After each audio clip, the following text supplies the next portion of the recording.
I believe there's a hero in all of us. You have great powers, only some of which you have as yet discovered. I'm a superhero, mother. A real-life superhero. The world needs extraordinary. We will make you a superhero. Are you ready to become a hero? Initiating surprise in 3, This 2, is 1. The Real Brian Show.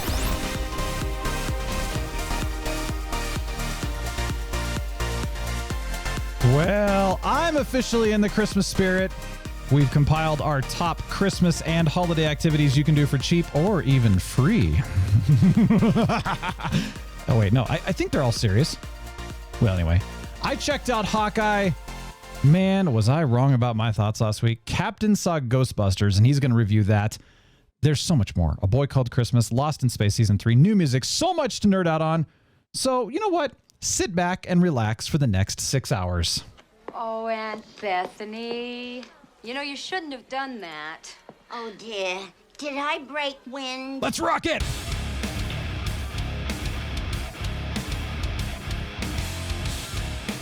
Oh, yeah. Welcome back to The Real Brian Show. Thank you. Thank you.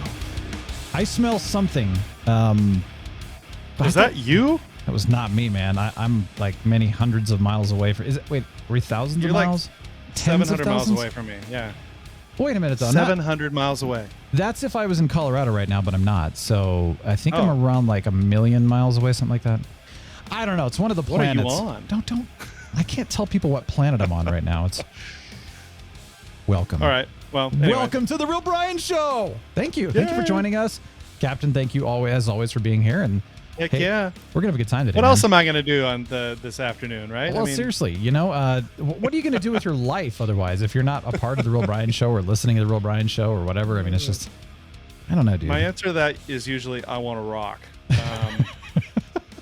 That's because I'm a child of the 80s, and that's just stuck in my head. So you know what's funny is the whole "Let's Rock It" thing.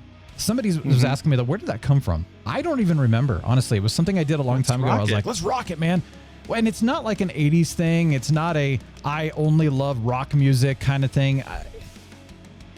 I don't know where it came from. I feel like I've heard that phrase before. Oh, no, it's been around, but a lot of people started using it much more frequently in the past couple of years after listening to my show. So that's part of the problem. Wow, you're an influencer, Brian. Oh, yeah, like in Cobra Kai, which is coming out this month, by the way, the new season. Yeah, they talk about Let's Rock It. They got their inspiration from me, so that was pretty cool. I'll bet. Yeah. Yeah, well, you know, Johnny Lawrence. I mean, you know, because back in the 80s, they weren't talking like that. Now he's a hardcore rocker, you know, so anyway. Man, those guys are so cool. William Zabka, I just want to say thanks for listening, man. It's a pleasure. Yeah, thanks, We got to get him on the show, We appreciate it. Yeah, you on the show. Totes. Yeah, dude. Man, this is exciting, though, because, you know, we're in the middle of December already. It's December 10th. I mean, the Expanse Season 6, the final season, is out today. We mentioned Cobra Kai's coming out in a couple of weeks. I think it's a couple of weeks. The new Matrix movie's coming out, which is, I don't know, but we'll see. But anyway, it's a good time of year. I mean, all of our decorations are officially up. This place looked like, I would say that this place kind of looks like that the North Pole threw up in this place. I guess that's the best way to put it. Yeah, without all the liquid and sticky, right? And well, no, but you know, when the North Pole throws up, it's like garland and tinsel and Christmas lights. You know, it's this candy canes, peppermint. You know, nice things. Elvish body parts. No. I mean, you know, you're going down a path that's when like the South Pole throws up. I'm a realist. Yeah, I'm sorry. Yeah. Think in a happy. It's beautiful here, man. Next week, you're going to be, Captain, here in the studio with me again at last since the first time since June. So yeah, I know. So I'm not exactly sure how we're going to do this whole little video setup thing yet, but I do know we're going to do something. But you get to actually experience the North. This is the North Pole here. I mean, yeah, well, it's beautiful here. All right. Anyway, moving on. Yeah. But I want to say this. We've been doing Christmas light tours, which is one of my absolute favorite things to do. You drive around and you go out and you steal all their strands of lights, you know, and it's so much fun. We have the greatest time. And now we have an amazing display this year because of all that. Oh, and I made some peppermint hot chocolate. We had it last year. You've had it, dude. I know. And that's the thing. And so in this studio? Yeah, this year, normally what it calls for is heavy whipping cream and then whole milk as well, which is really rich. Well, we had some extra heavy whipping cream from Thanksgiving that needed to be used. We were using it for actual whipped cream. And I just thought, I'm just going to pour it in. That's it. No milk. Screw that. Just 100% heavy whipping cream. And I'm going Why to make not? it from there. I mean, you get in the jar, we put it in the refrigerator. You get in the jar, you put a spoon in there, and it's like almost hard. It's so thick, Dude, That what It's I had awesome. last year in your studio was the thickest hot chocolate I've ever even dreamed of. So This is thicker. It's thicker, dude. You're gonna give me a spoon, right? Okay. Well, no. So what I did is that I decided, okay, I'll take a little. Now this is my choice, oat milk, because I think oat milk adds a really nice flavor to things. So I poured the oat milk in to kind of thin it up, and then warmed it up, and it was absolutely perfect. But I mean, awesome. It's like sipping chocolate. It's super thick. It is rich. Whoa! Yes. That's delicious. I like cocoa. I think Santa feels a little buzz. Yeah. Woo! Yeah. So there you go. That's what my hot chocolate will do. If you think you can do better, though, talk to me. Contact me. Yeah. Santa got a buzz from mine. Obviously, I have a joke for you, by the way. Oh, I love jokes. Yeah, this is pretty rare. I don't usually have jokes. Okay, so what does a hamster have in common with a cigarette? They both have butts. Oh, good. That's a good answer. No, yeah, I don't know. I don't know. They're both harmless until you stick one in your mouth and light it on fire. That's a good one. I got that from Ghostbusters. The new movie? Yeah, the new movie. Nice. The main character Phoebe. She has like 3 or 4 really deadpan what are called dad jokes in that movie. Yeah, and that's one of them. That was my favorite one. So. Nice. Yeah. Dad jokes are actually a lot of fun because they're clean and they get you thinking, and you go, "Oh, that was good. That was good. Classic. Thank you." Yeah, I love it, dude. So yeah, you're going to talk about Ghostbusters a little later in the show, right? Absolutely. Not very long because we're not going to spoil anything, but I do have some thoughts about it. So yeah. So we have a lot on our honk list, and it's going to be a lot of fun, and I hope you enjoy it. We're going to be talking about that in just a little bit. But first of all, let's get into an origin, dude, because it's our Christmas edition. Heck yeah. So this is our second Christmas origin of the month. This one, we're going to do candy canes. Where did candy canes come from? According to the National Confectioners Association, the NCA, candy canes are the #1 selling non-chocolate candy during the month of December, with 90% of red and white striped treats sold between Thanksgiving and Christmas. Obviously, right? I mean, it's just like Peeps are the #1 non-chocolate candy sold in April. What is that stuff even made out of? That's what I want to know. Peeps, but it's we'll get to that. Sugar. It's sugar, and I hate Peeps. So the biggest single week for candy canes is the second week of December, which is next week, right? Yeah. Likely because most people decorate their Christmas trees that week. Wait, hold on. People wait that long to decorate their Christmas tree? I guess according to the NCA, their statistics. So. And you know what? I think that humans are naturally procrastinators, so that makes sense to me. I like to have the tree up for 3 months, but hey, anyway, probably, continue. Yeah, and the lights. But just when and how candy canes got their start is a bit more uncertain than their popularity. By the way, 1.76 billion candy canes are produced in the United States annually. Wow, 1.76 billion annually. Wait, are they having a candy cane shortage this year because of the chip shortage? Probably. Okay. Everything's short this year, so that'd be a good thing to look up, whether there's a supply chain issue with candy canes. Well, yeah, because you got to put chips in the candy canes. But anyway, go ahead. The legend has it that the candy cane dates back to 1670, when the choir master at the Cologne Cathedral in Germany handed out sugar sticks among his young singers to keep them quiet during the living creche ceremony. Now, I wonder, the living creche ceremony must be really boring and long. Otherwise, why would they reserve the candy sticks for the sugar sticks, I should say, for that ceremony? So any Catholics out there know what that is? I'd never heard of it. So think about it though, when you've got the choir boys and all that, they got a lot of energy and stuff like that, and they're like, keep quiet, this is like the 4-hour ceremony, we got keep quiet, suck on the sugar stick. Yeah. So I mean, in fact, this is the thing that I've read before, and I thought, oh yeah, this actually does make a lot of sense, because here you go, here's some candy, but we're not allowed to have candy, so we'll continue because there's I've read this is the part that I've read before too. Okay. Well, in honor of the occasion, the choir master bent the candies into shepherd's crooks. Yep.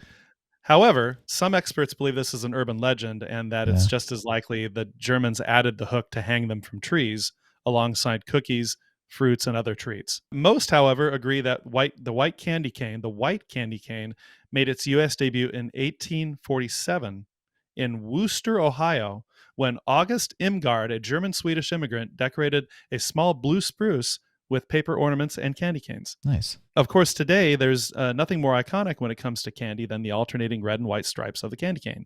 But for 200 years, before mass production was automated, they came in just one color, white, which makes sense. Yeah. It was only at the turn of the 20th century when the red stripes and peppermint flavor emerged as the most popular choice.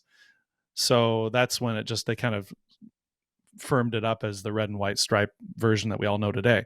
As for the best way to eat the Yuletide treat, another NCA survey found that 72% of people think that starting on the straight end is the proper way to eat a candy cane, while 28% start at the curved end.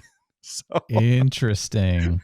And I've got to ask, Brian, what end of the candy cane do you start eating when you? I think I've never thought about it, but I think I've always started at the straight edge, right here too. Because here's the thing, and I'm going to demonstrate this on video right now. Yeah. But it's easier to hold the bent end, the shepherd's crook end, we're going to call it that, and then you just kind of suck on it like that, and it's just easier. Right. If you do it this way, it's kind of like it's getting up in your, like you're trying to suck on it and it gets like caught in your nostril, No. You would put the whole crook part like in your mouth. Yeah, like that's like, then you can't, it's too big, man. I'm sorry, but it's so Carly Simon probably starts on the crook part. Yeah. Because she's got a really wide mouth, right? That's true. Oh my gosh. Whereas I have a smaller mouth, and I would absolutely not. That wouldn't work for me. So that's a fact. I've heard so many stories about this, and what I've come to the conclusion is that you've got factions over here that believe something very strongly that this is exactly what happened, and then everyone else says, well, no, that's probably not likely. It's probably this. Oh no, that's not likely. It's probably this. So what I think I've learned from the whole stories, the history of the candy cane, is that nobody really knows, except for we do know how it came to the U.S. and how it's been produced from this point forward. But as far as the origin, man, it's like no one can agree on it. It's very interesting. All we really need to know is that it originated in Germany a few hundred years ago, and really the modern candy cane that we all know and love today is a product of the 20th century. So yeah, I mean, it does look like a shepherd's staff, though. So I mean, but then again, it's good to like we found out, hook things on. I don't know. I don't know. Maybe, it certainly has Christian. I mean, it fits with Christmas because it has that shepherd's crook look. Yeah, it's got that nativity feel to it, except it's more fun and dazzling, right? So I don't know, one way or the other. It's peppermint, dude, and peppermint's awesome. So booyah. Well, thanks for sharing that, though. I appreciate that. Yeah, dude. Yeah. All right. So one of the things we thought would be kind of fun, kind of going along with this whole idea of candy canes and fun Christmas things and stuff like that, we were trying to find a list of ideas for like the top Christmas / holiday activities that you can do either on a low budget or for free, because we're thinking like, you know what? A lot of money is spent at Christmas. A lot of money is spent on gifts. Times are hard. There's also a lot of things right now that people are not doing, like there's not as many Christmas musicals, or I don't know if the Nutcrackers are playing, or I mean, who knows? Like I think about all of the Christmas parties and music oriented things that we do around Christmas. Most of those things are still not happening this year. And so you kind of go, well, that takes up a third of your December. So what kind of activities can we do that are low budget or free, but, are creative enough? So we came up with a list here, and this is why I was laughing in the beginning, is because we're going to influence you today in a way that, well, let's keep going. So Captain, our first one, and this has happened to me once, just once, only once. And it was really cool because you hear this. But one day I went to, speaking of a nativity, I went to a living nativity where, where they act it all out, and it's very live, and it was pretty cool. They had a big fire thing out, where you could get some good goodies, hot chocolate, cider, cookies and stuff. And this dude's sitting there and he's roasting something. And I walk by and he goes, hey, you want some roasted chestnuts? And I'm like, wait a minute, like actual chestnuts roasting on an open fire? He's like, exactly. Just like the song? Just like the song. Like, never had these before. Now, I'm sure some of you are going, we eat these every year, man. What are you talking about? Yeah, those of you on the East Coast of the United States probably had them before. So I thought, for those of you who have never had roast chestnuts, do it. Get some chestnuts. I don't have a clue where to find them, but find some and roast them on an open fire. By the way, they're very good if you like nuts in general. They're a lot of fun. Costco probably good sells with them. cider, man. Right? I'll bet. Yeah, Costco. I don't know, man. But yeah, get some good mulled spice cider, roast some chestnuts. Really nice. I've never seen a chestnut before. I've never had one. I'm in my mid 40s and I've never had a chestnut. Is that wrong? Time to no, because I hadn't either until a few years ago. So it's time to expand your horizons and taste the gloriousness, man. It's never too late. Yeah. This other one, and this one's a really, really important one, I think, especially for adults these days. Go sit on Santa's lap. I like that idea. I'm going to talk to my wife and see if we can't make a trip to the mall. It's a good idea. Next week, and see how that goes. Okay. And obviously, somebody's got to film that. I'll probably go viral. Probably, because I could hurt the Santa. I don't know. I mean, they'll all be staring at my abs, of course, but yeah, that's true. Especially if you go in shirtless and you sit down and you're like, "Hello, Santa." Well, how else are you going to sit on Santa's lap? You got to go shirtless. I mean, You're right, dude. I never thought of that before, but you're right. All right. Well, number 3, and this is another one, is, gingerbread houses this time of year are really famous. And I know a lot of people like to do kind of the muggle thing, which is to make gingerbread houses. But I would like to propose that just eat one. I mean, don't make one. Steal one. I mean, there's really no purpose to making a gingerbread house. There's really no reason for that. But someone else can make it for you. Yeah. Why do go to your work? Go to your local church or YMCA and steal Volunteer. a gingerbread house.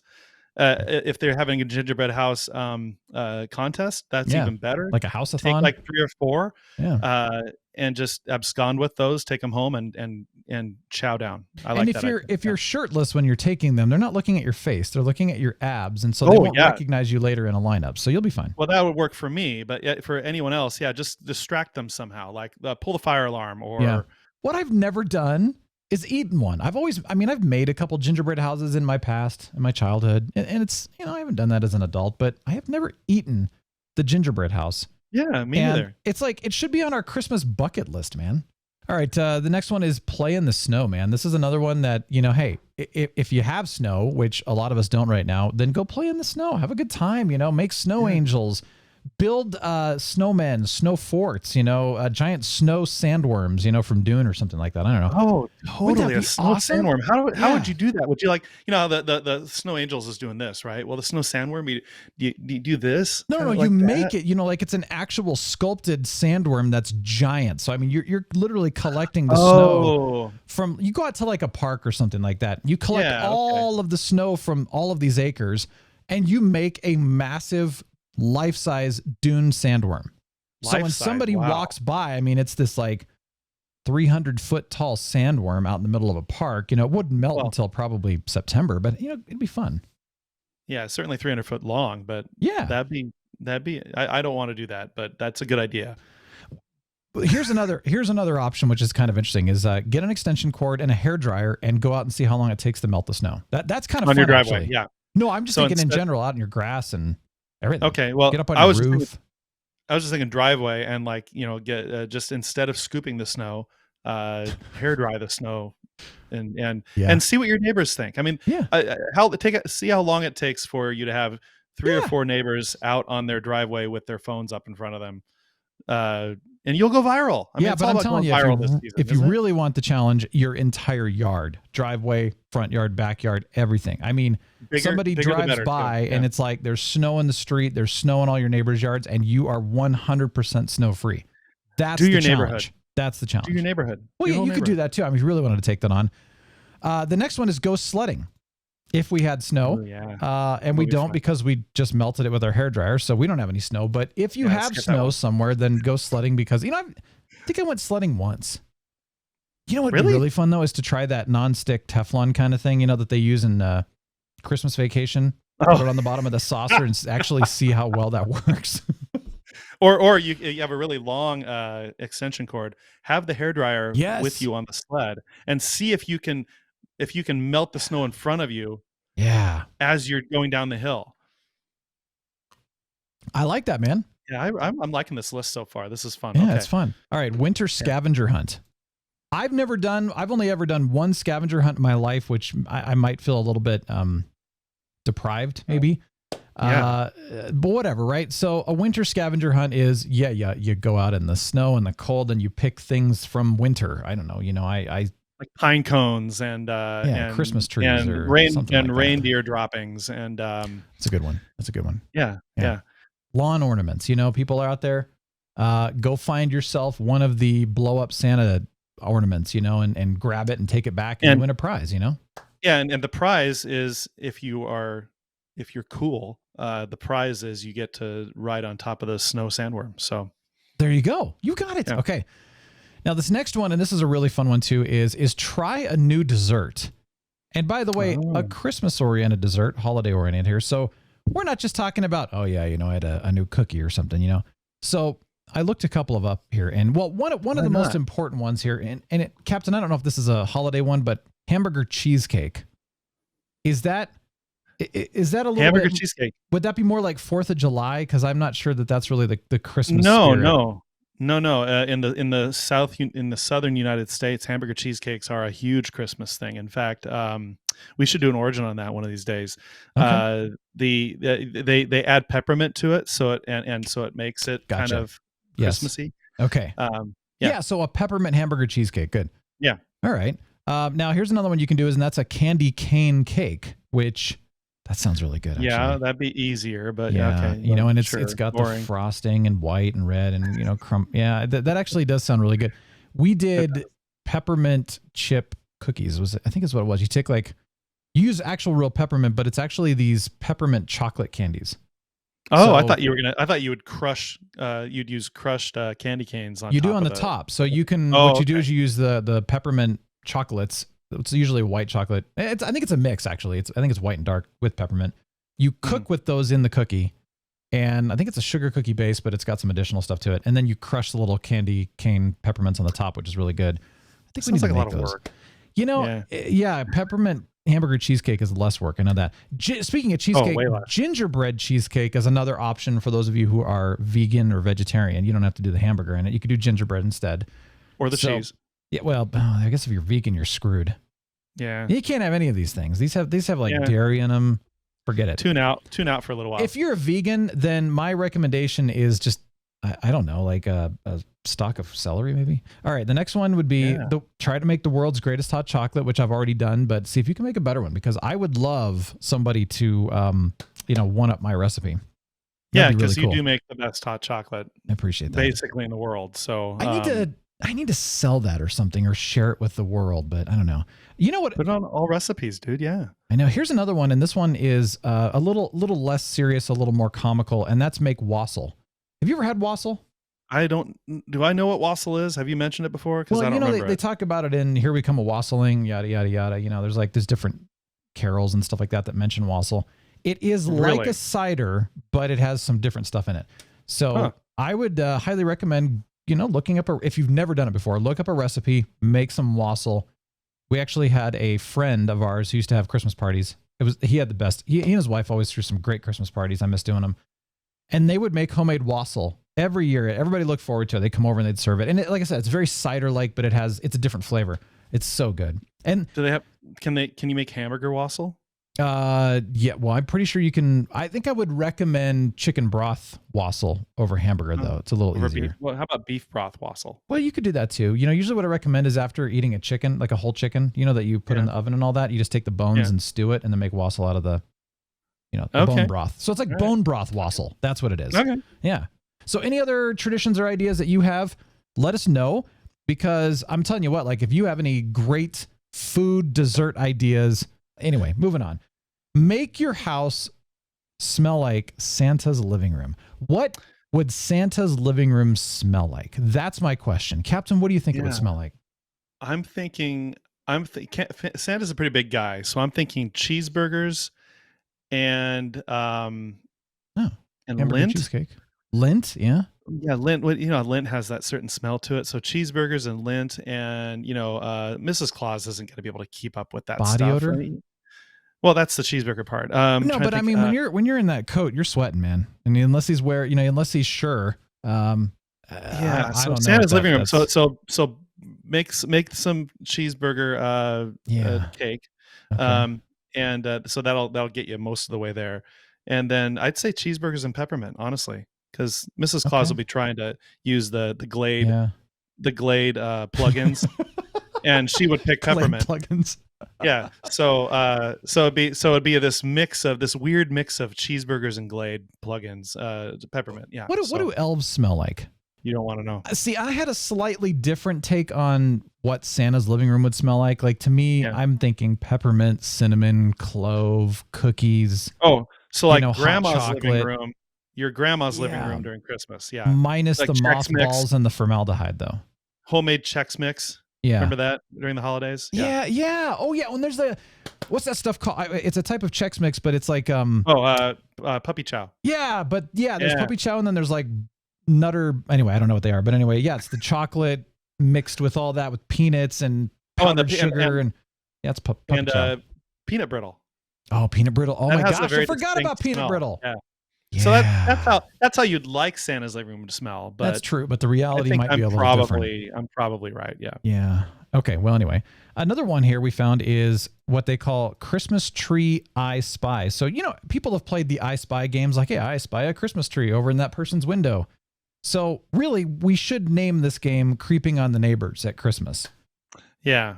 I mean, because let's be honest. if it's just Christmas tree I Spy, you'd go to each neighbor's house outside their on their lawn or whatever, and you'd with your family, and you'd say, I spy a Christmas tree. And in the next house, I spy a Christmas tree. Well, I guess if you're standing that far away, that's fine. But I was talking about going like up to their windows and like staring in their windows, and there's the tree.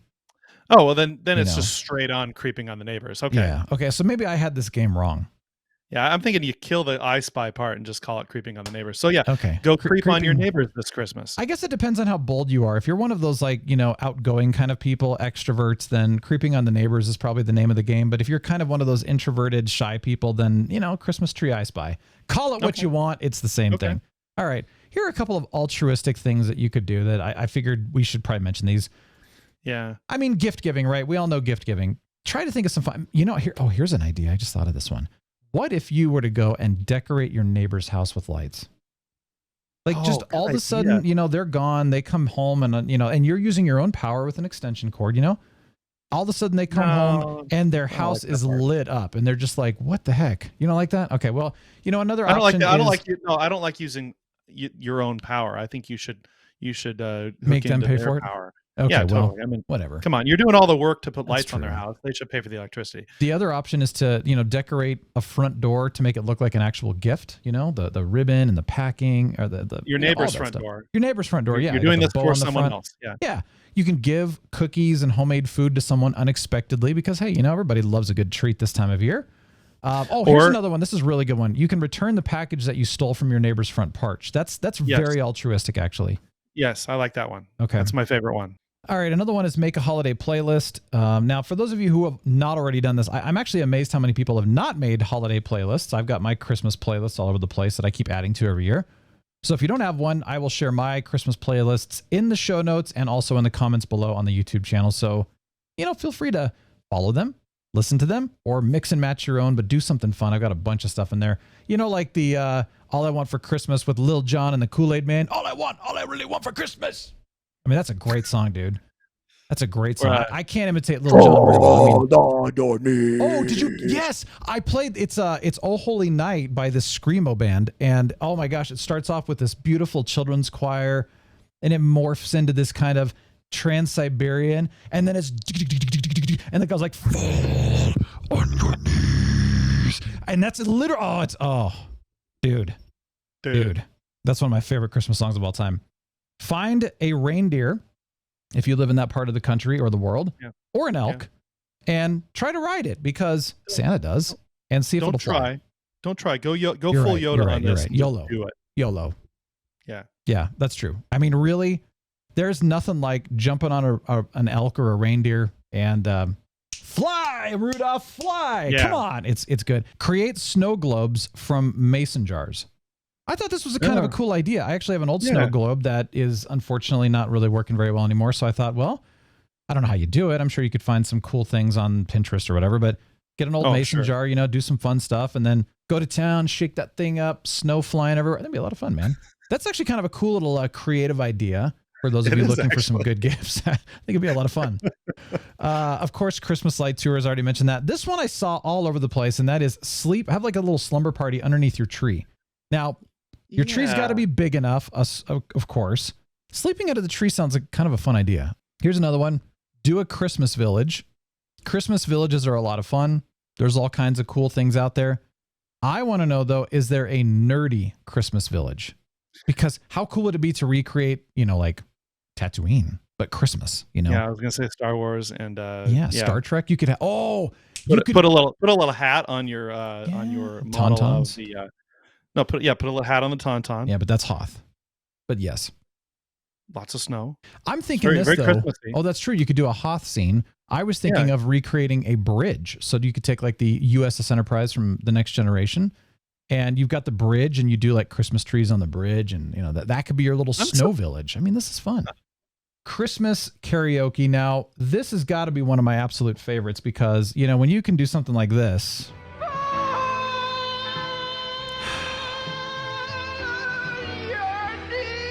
I highly recommend Christmas karaoke because there's nothing like it. Nothing like it at all. This is a tradition that I do every year. This is me, by the way. And That's his, yeah. That's him. Yeah, this is me. I did a recording. So, I go to the local karaoke bar. And, we just, every year, man, every year, it's like, it's All Holy Night. It's Grandma Got Run Over by a Reindeer. I don't know. I mean, I could keep playing this if you want. I got a lot more where this came from, but... So, what do you think about this, Captain? Are you a singer? Oh, I'm a great singer, actually. Yeah. Yeah. I don't sing for anybody, but I'm really good at it. Okay. Yeah, this is great, man. I'm gonna move on, but those are some of our ideas, and I want you to report back to us next week and say, well, hey, I tried these, or not even in a week. You could do it in a couple of weeks, but say I tried these this year, and this was a blast. And here's some video of us doing it, and document it. Video, take some pictures and send it to us. There you go. Those are some fun ideas that you can do for Christmas and the holidays that are either inexpensive or completely free. Sometimes you even get something for it. Yeah. All right. Well, thank you for participating with me on that one. All right. So we mentioned Expanse. A lot on our Honk. Let's just get into the Honk list. So much on our Honk list. We mentioned the Expanse season 6 final season is out today. Very, very cool. And I'm not going to be watching it until next November because that's how I know. Isn't that crazy? That's how I am, man. But that's the way it's going to be. So I'm going to tease it and tease it. It's the greatest show ever. It's only 6 episodes long. It's the final season. I know, and I'm disappointed.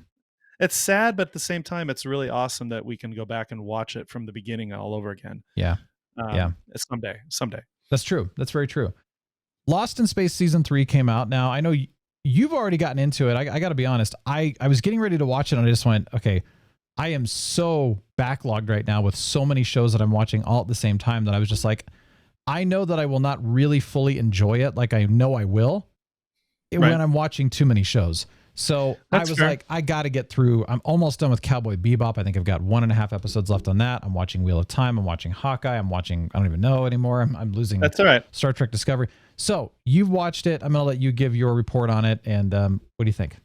Yeah, a very short report. I'm watching Lost in Space. You're watching Hawkeye. I haven't watched that yet. So we're flipping it. Yeah. Lost in Space, for those of you who haven't seen it yet on Netflix, it's terrific fun. It's such a good show. I'm not a big Lost in Space fan from the original, the old 50s, 60s series or whatever it was. I thought it was corny and hokey, but it's still a staple of the zeitgeist, right? I mean, it's this staple. It's a staple show that everyone's heard of, at least if they haven't seen it, right? Everyone knows who Dr. Smith is and the robot and Major Will Robinson. Yeah, I mean, everybody knows that. Well, Netflix's take on this show is incredibly, really well done. Nice. It's just terrific fun. The first 2 seasons, if you haven't seen them yet, were solid gold. Solid gold. Yes. And season 3 carries on in the same vein. And I just want to say that every episode has some crisis that you have no idea how they're going to get they're out of, and it has you on the edge of your seat, and it's just awesome. So nice. I'm very happy with season 3. Yeah. Good. Because I loved seasons 1 and 2 big time. And honestly, one of the better sci-fi shows that I've seen in a long time. It was just it was so well done. So I'm very excited for season 3, and that's why I just wanted to immerse in it without being distracted by all the other shows. That's a good idea. That's a good idea because it's worth immersing in. So yeah. I kind of want to go back and rewatch seasons 1 and 2. That's how good they were. But I don't know. I'm not sure if I want to do that, because we had this conversation last week about that. They have a little recap at the very beginning. Yeah, well, no, it's not just for the recap. It's just because I want to. Okay. But yeah. we'll see. I probably won't have time. It's there. Yeah, we'll see.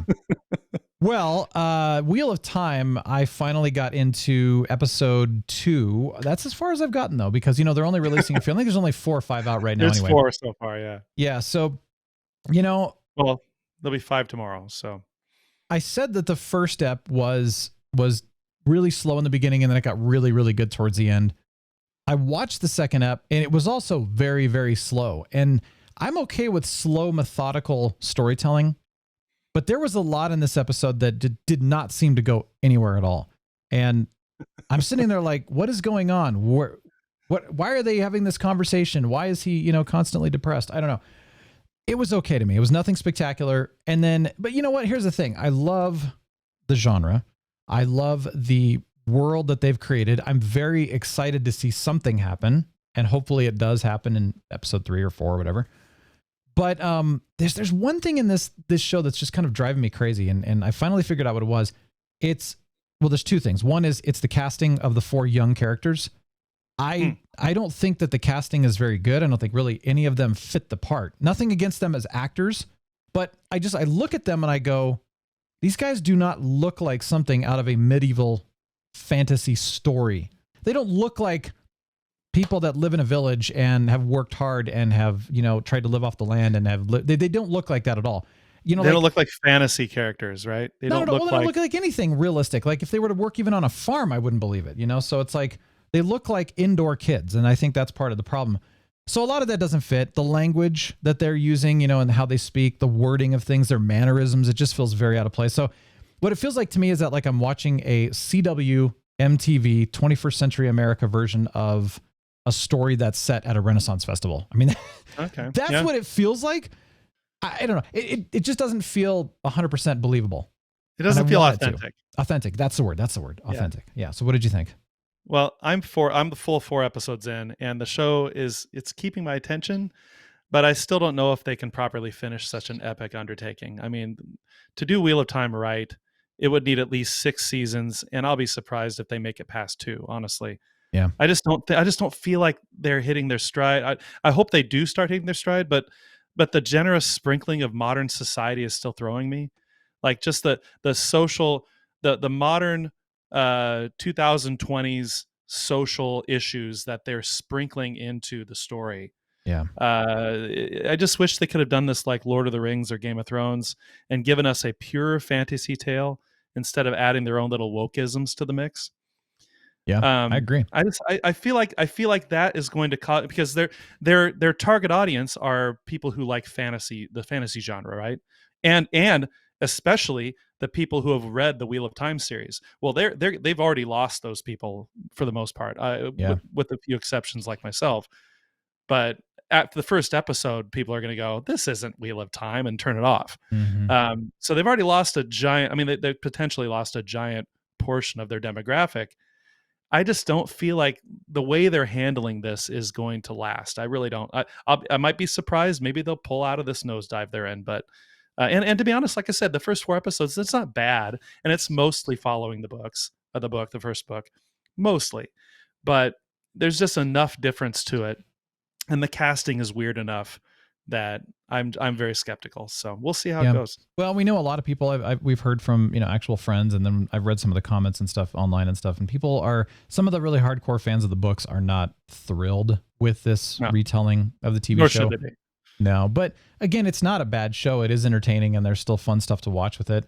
And I am curious to see where it goes, but I can't help but compare it to Lord of the Rings, not the story, but the level that Lord of the Rings brought. It's kind of like when the first Matrix came out, it changed things. And when the first when Jurassic Park came out, it changed things with CGI. And now with Lord of the Rings, it's like it's set a bar. That in Game of Thrones, it's like it's set a bar with the way fantasy should be told. And this just isn't there. So so if I had my druthers, I would go back in time, kidnap Peter Jackson in the year 2000, bring him back here, and have him make Wheel of Time. And it would be solid gold, but obviously we can't do that. So oh well. All right, now Hawkeye, a little bit different of a story here. Hawkeye, oh my gosh, season 1. So you remember last week I was talking about why do we need a show with Hawkeye? He's one of my least favorite Marvel characters. Whatever. Like I'm thinking, like where can they actually go with this? I've not liked his story in the Marvel movies. Part of it is I think that they kind of jacked him. Like they didn't give him a good enough story. They kind of gave him a little bit of one with his family, and it felt kind of out of place. You know, Well, it wasn't They bad. hinted at one with Black Widow, but yeah. But they never really told it. They've Right. mysteriously hinted at it. Then they gave him his family. And again, like I said, that was just weird and kind of, it was good, but it was out of place.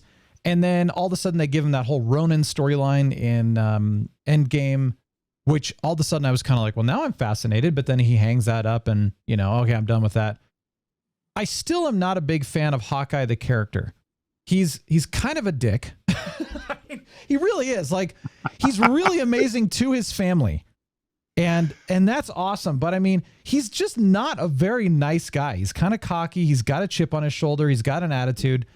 And maybe that's exactly what they want, right? But he's not a likable character, in my opinion. And that's why it's really hard, because you see the way that he treats his family and his kids, and then you see the way that he treats the general public, and it's completely different. So you're like, is that bad writing? Or are people really like that? Like they're genuinely amazing to their family and they're jerks to everyone else? Okay. That happens a lot, of course, but yeah. So that's kind of who he is, and I'm not a fan of that. I don't like that in a character. So I'm still not a huge fan of Hawkeye as a character, but the show, dude, totally surprised me. I watched the first 3 episodes, and I mean, I was hooked in the first episode. I was like, oh my gosh, I'm going to binge these 3 episodes. They're so good. Marvel does it again. Marvel's amazing. And here's the fun part. Now, I'm going to recommend you watch Hawkeye now, because it does take place at Christmas time. It's very Christmas centric. So, you know, if you're going to watch it in May, you're going to feel like Die Hard.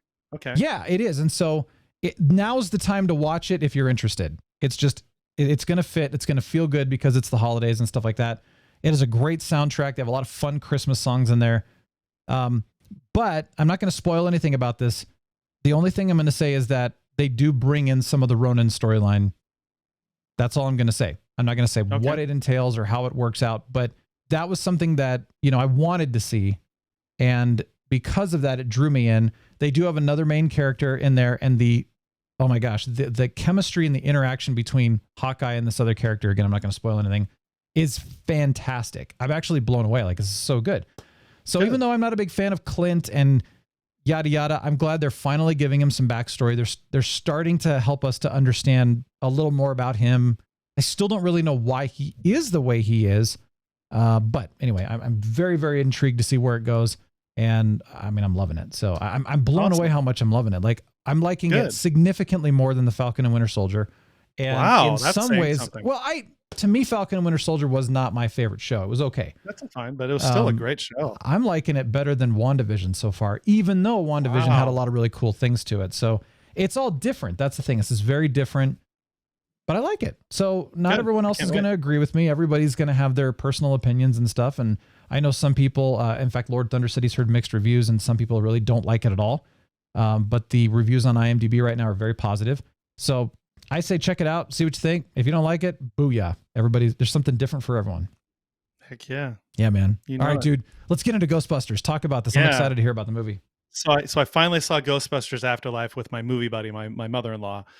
We saw it last weekend. And dudes, this is a really fun tribute film for the original Ghostbusters. I went into it a little skeptical, you know, of course, because how many Ghostbusters films have they fumbled on in the last 10, 15 years, whatever? I was skeptical for good reason. Well, this was much better than I expected it to be, without being terribly, I mean, it wasn't like, you all have to go see this. It wasn't like that. It was just a really fun tribute film, and tribute being the main descriptor.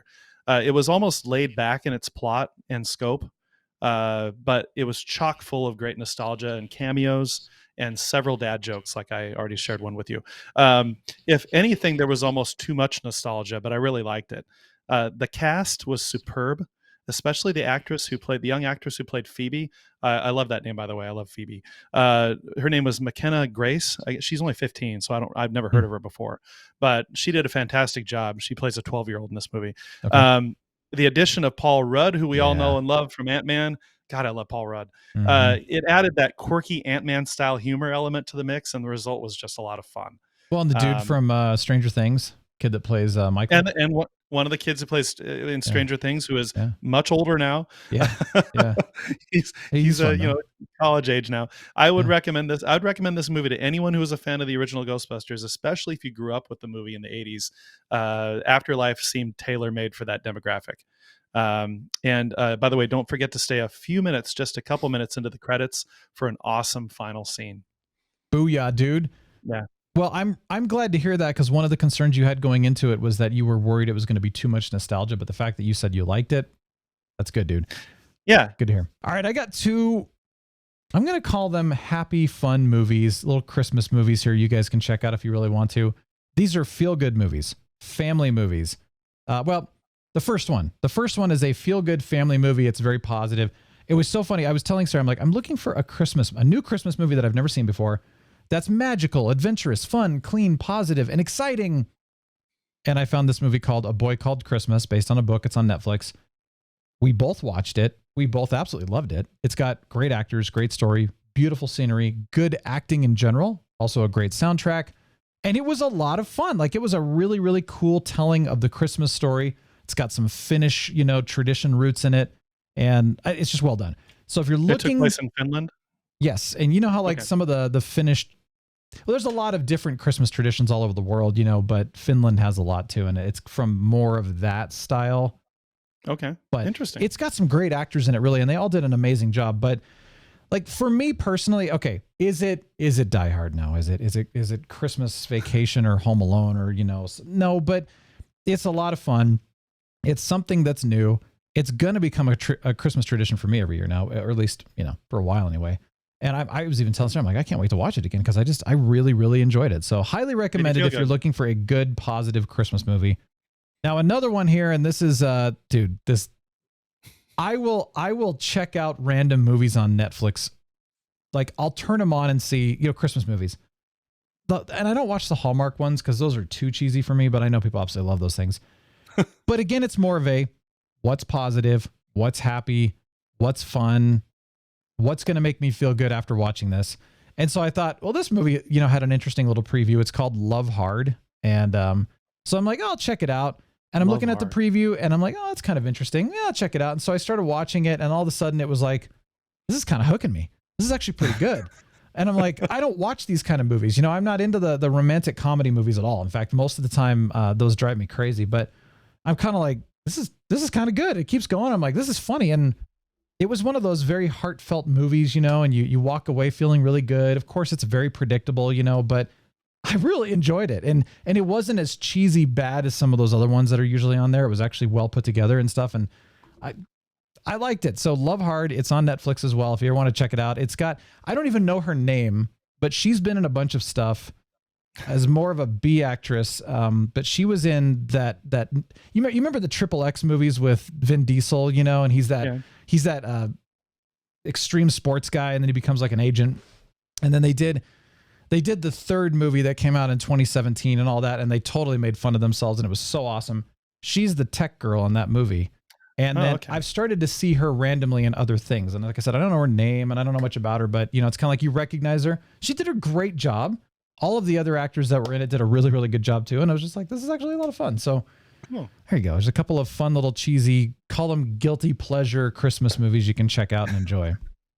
Good times, man. Hey, so awesome. I got to find some Christmas music to share. And in fact, I haven't really had a whole lot of time to find anything new this year. So I'm going to be doing that soon. But you and I were gaming and you said, I've got this album that I want you to hear that is Christmassy, but it's more like wintry, but it's kind of classically based. So tell us about it.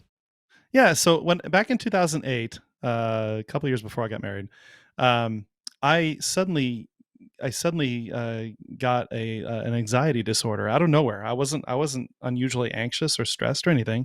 It just, and so a lot of you maybe can relate to this. It just came on all of a sudden. And it came on hard. Like every night when I tried to go to bed, I couldn't sleep, and it was just all these weird symptoms, and I didn't know what to do. And NPR had this story. You know how NPR does these little human interest stories about bands or albums that come out or whatever. And they did this story on this album called Diminuito. It's an Italian word, Diminuito. I don't know what it means, but it's by the Rolf Lislevand Ensemble. and it sounded really interesting, and so I downloaded it on iTunes or whatever it was, and I would listen to that when I went to sleep at night, and it would actually help calm me down, and I'd be able to go to sleep. And I've been listening to it ever since, and it's a very wintry. I think I started listening to it in November of 2008 or 2009, and it's a very wintry feeling, classical, kind of Baroque almost. Baroque lute and guitar and stuff like that. Anyway, so I just wanted to recommend that to anybody who's looking for not necessarily a Christmas album, but a wintry album that would fit well in the holiday season. It's really good because I was playing it in the background while we were gaming and stuff, and I was like, this is really, really good. It does, yeah, you're right. It's not Christmassy, but it reminds me of the holidays. It reminds me of November, December, January, that wintry feeling, but very well done. It's got some choral stuff in the background too that's beautiful. It's honestly, it's a beautiful, beautiful album. And when you were saying that it helped you with your anxiety, I'm like, yeah, I mean, it's not only peaceful, but it brought quite a bit of joy. Like, you just kind of had a really good feeling after listening to it. It's just beautiful music. So definitely check it out. I'll have it on the list. Let us know what you think. Yeah. So it'll be in the Spotify, the TRBS Spotify 2021 mix, of course. I'm just going to put the entire album in there. You can just grab it and do whatever you want. Yeah, there's 10 songs. Yeah. Yeah. And then of course, I'll do my best I'll link it in the comments and all that stuff, not in the comments, but the show notes below, the description and all that in the YouTube channel as well. So check that out, click on it, see what you think. But yeah, all right. Well, hey, my goodness, this has been a fun episode. Like, we're having a good time. There's a lot. I want to say again, thank you. Thank you for listening. Thank you for being a part of the show, whether you're part of the podcast or now watching on YouTube. If you've not already, please do subscribe to the podcast and the YouTube channel. If you're on the YouTube channel, click that bell for notifications, and please leave comments. Here's the thing. YouTube it's a game. I mean, we're going to put stuff out because we want to put stuff out. We want it to be good quality, but it's still a game. So, you got to subscribe. You got to like the video. You got to leave comments in order for YouTube to go, hey, look, we should show this to other people. It's just the game you play. So, if you think about it, if you got a little time, if you got a desire, do you mind just throwing us a like and a comment and just share some stuff and let us know some of your fun traditions and what you're drinking, what you're doing, what some of your exciting activities are, what your thought of these shows and movies and everything we've been watching. Love to hear that. And of course, if you get a chance to, continue to use that Amazon link. Anytime you buy something on Amazon, that is really, really helping us. It's an affiliate link, but it does go back to, it's nice. It helps the show. It does a good job. And then of course there's Patreon. If you ever want to check that one out, patreon.com/RealBrianShow to help support the show and keep things moving forward, because we got a lot coming, especially in the new year. It's coming. And thank you all to our patrons. And Merry Christmas. Yes. Yeah, thank you very much. Deep Thoughts with Captain Influence. If you take the fields of bones in Terminator and substitute them with candy canes, that's a whole different movie. A very Terminator Christmas. Sounds kind of lame, though. Well, you know what the music means. It is time. Thank you again. And like Captain said, thank you for being a part of the show and supporting and helping. And just thank you for listening. Really, that means a lot. All right. We got a lot more coming. We're going to do something fun next week. You're going to be in studio. So yeah, make sure to get excited. Put on your Christmas hats. Get some peppermint hot chocolate. Have a great week. Real Brian Show is signing off.